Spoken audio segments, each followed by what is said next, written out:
Assalamualaikum warahmatullahi wabarakatuh. Bertemu lagi dengan RN Sunasi. Alhamdulillah, di kesempatan yang baik ini kita masih bisa berjumpa. Mudah-mudahan kita senantiasa diberi rezeki yang barokah, diberi kesehatan yang optimal. Amin amin ya rabbal alamin. Saya pernah ngobrol dengan seorang ibu rumah tangga. Saya sangat berempati sekali dengan dirinya dengan seorang ibu tersebut. Dia curhat kepada saya mengatakan bahwa dia pusing sekali memiliki anak yang tidak mandiri. Usia anaknya sudah 35 tahun, tetapi anak itu masih sangat tidak mandiri artinya selalu meminta uang kepada orang tua, selalu merepotkan intinya. Selalu merepotkan kepada orang tua. Saya sangat bersimpati sekali. Pada kesempatan ini saya ingin membahas tentang bagaimana caranya supaya kita memiliki anak yang mandiri. Mudah-mudahan apa yang saya paparkan ini bermanfaat. Sebenarnya yang perlu kita ketahui, yang namanya mandiri itu ada dua. Yang pertama, mandiri secara karakter. Yang kedua adalah mandiri secara finansial atau secara ekonomi. Mandiri secara karakter ketika anak kita sudah tidak perlu disuruh-suruh lagi ketika mengerjakan sholat atau ketika bekerja atau berbuat apa saja atau belajar, anak kita itu tidak perlu disuruh-suruh lagi. Tetapi dia sudah jalan, dia sudah tahu apa yang harus dia perbuat. Itu adalah mandiri secara karakter. Dan yang kedua adalah mandiri secara finansial.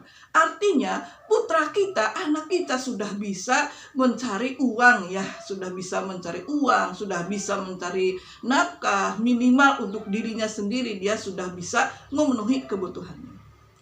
Ada beberapa hal supaya kita memiliki anak yang mandiri. Karena masalah ini adalah masalah yang umum Kebanyakan ketika saya ngobrol sama orang tua sama ibu-ibu, mereka curhatnya tentang anak yang tidak mandiri.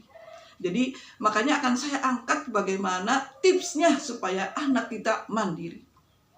Yang pertama, ketika kita ingin anak kita mandiri, yang pertama adalah otaknya. Jadi otak anak kita diberi ilmu pengetahuan. Artinya disekolahin. Kalau kita mampu bisa sekolah setinggi-tingginya.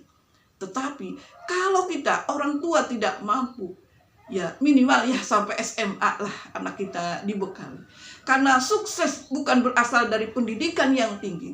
Sukses itu berasal dari kemampuan anak itu sendiri untuk meraih sukses dan juga lingkungan yang terus memotivasi.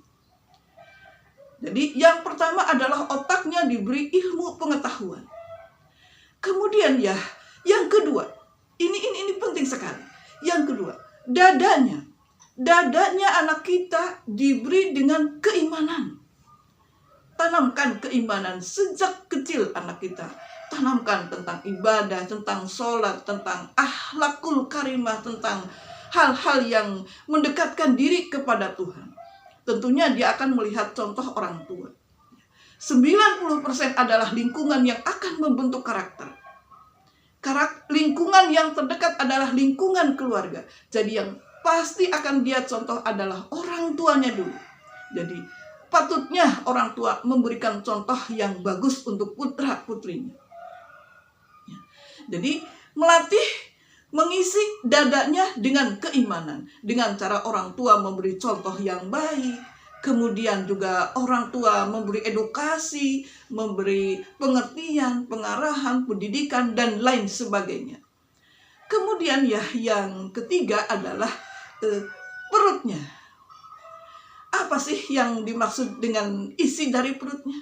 Tentunya orang tua harus memberikan makanan yang halal kepada anak kita. Perutnya diisi dengan makanan yang halal. Halal dari jenisnya dan juga halal dari cara mendapatkannya. Contohnya halal dari dari jenisnya, yaitu adalah makanan-makanan yang tidak haram ya, makanan-makanan yang benar-benar halal. Kemudian kalau makanan yang berdasarkan cara mendapatkannya, ya tentunya orang tua harus mendapatkan uang ya untuk memberi makanan adalah hasil dari keringat sendiri dengan halal. Jadi makanan yang diberikan kepada anak kita dipastikan dari uang yang halal ya. Benar-benar halal dari cara mendapatkannya dan juga halal dari jenis makanannya.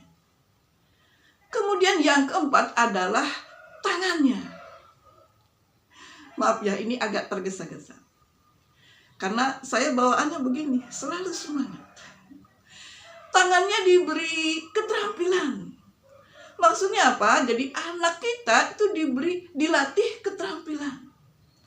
Kalau misalkan ya sekolah ya, tentu orang tua juga akan memiliki tujuan yang khusus ya. Ini anak ini disekolahin kalau bisa yang ada keterampilannya. Karena keterampilan itu sebagai bekal untuk hidup nanti. Jadi anak kita bekali dengan keterampilan. Kalaupun misalkan sampai SMA, kan anak kita bisa belajar kursus, bisa kursus potong rambut, bisa kursus salon, bisa kursus kecantikan, bisa juga kursus memasak buat anak putri. Banyak jalan untuk melatih keterampilan. Jadi 4 hal ini sangat penting sekali untuk kita sebagai orang tua menerapkan kepada putra-putri kita. Supaya anak-anak kita itu benar-benar mandiri secara karakter dan juga mandiri secara finansial. Tentunya ya dengan izin Tuhan. Kalau kita orang tua benar-benar berdoa, benar-benar maksimal usaha kerja keras untuk mendidik putra-putrinya ya supaya mandiri, usaha tidak akan mengkhianati hasil. Terima kasih yang sudah menonton video RN Sunarsi. Semoga manfaat. Wassalamualaikum warahmatullahi wabarakatuh.